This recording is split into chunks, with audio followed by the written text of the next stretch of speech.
Assalamualaikum warahmatullahi wabarakatuh. Hello everyone, my name is Muhammad Fadli and my student number is 4212301078. I'm from Mechatronics class 5C morning. In this video, I will explain my project for the machine vision midterm exam, handwritten letter classification using Hawk and SVM. Evaluate with leave one out or cross validation or LOCV. For the first one, I will explain just a little bit about my program. So this program was developed using Python, utilizing several key libraries like Pandas and NumPy for data processing, Matplotlib and Seaborn for visualization, SkidImage for hawk feature extraction, and skitlearn for building and evaluating SVM models. Initially, I print my identity information like my name, my student number, and my class. And I also define the file path for the mnewsletter, train CSV, dataset download from Kaggle. Then I load the dataset using pandas read CSV.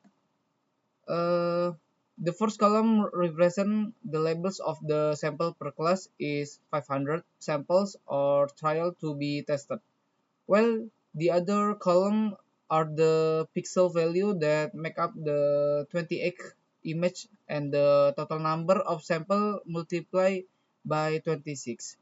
Why 26? Because there are 26 letters from A to Z. So the data is divided into 26 classes because the MNIST image are stored upside down. I create a function called fixed orientation that use np flip image.t to flip and transport each image so it display correctly. This step ensure that the future extract letter are accurate. After that, I sample the data 500 samples per class for a total of 13,000 balance samples, ensuring that each letter from A to Z had the same number of training example. Next, I apply Hawk feature extraction. The parameter I use were PPC or pixel per cell is 6 and 6, and CPB or cells per block I use is 2 and 2. This configuration produce 144 feature per image, describing the direction and intensity of edge in the letters. I then train a SVM classifier using a linear kernel and C 1.0. SVM is well suited for high-dimensional data such as Hawk because it can find the best boundary that separates different classes of letters. For evaluation, I use a LOCV. This method run 13,000 iteration where each sample was tested once while all other samples were using for training. The entire evaluation took approximately 556.81 minutes, around 9 hours to complete. Uh, After completing the entire training and evaluation process, the result can be seen directly on the terminal output. From this output, it can be observed that the model achieved an accuracy of 82.2%, which means that the system successfully recognized most handwritten letter with a high degree of accuracy. In addition to accuracy, the program also display precision, recall, and F1 score value for each letter from A to Z.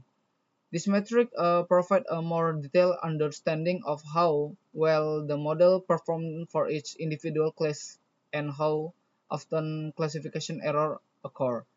From this result, the letter A achieved an F1 score of around 0.7269, indicating fairly good performance despite some classification error.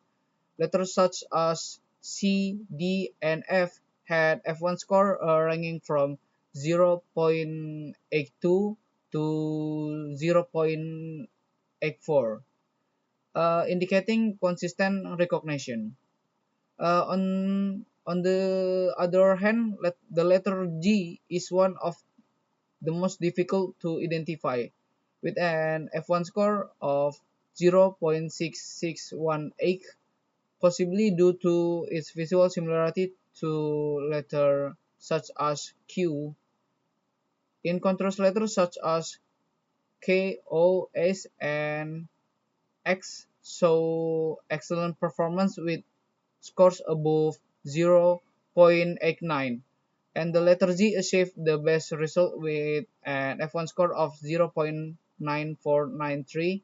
Overall, the average precision recall and F1 is around 0.8221, which is in line with the overall accuracy.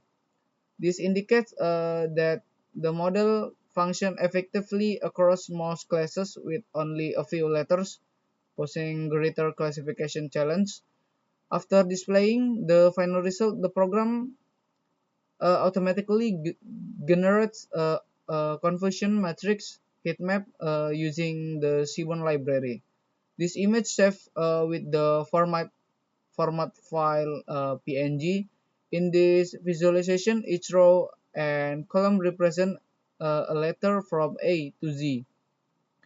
The dark blue diagonal line show the number of correctly classified samples. The darker the color, the higher the accuracy for that letter. Conversely, the lighter cells or to the outside the diagonal represent classification error between letters that are visually similar. Overall, the confusion matrix show a strong blue diagonal pattern, which means that the model is able to classify most letters correctly. Only a few letters show overlap or errors, especially between letters that look similar. From this result, we can conclude that combination of Hawk and SVM with the selected parameters provide an accurate and reliable handwritten character classification model. I think that's all from me. Thanks for watching. See you and bye bye.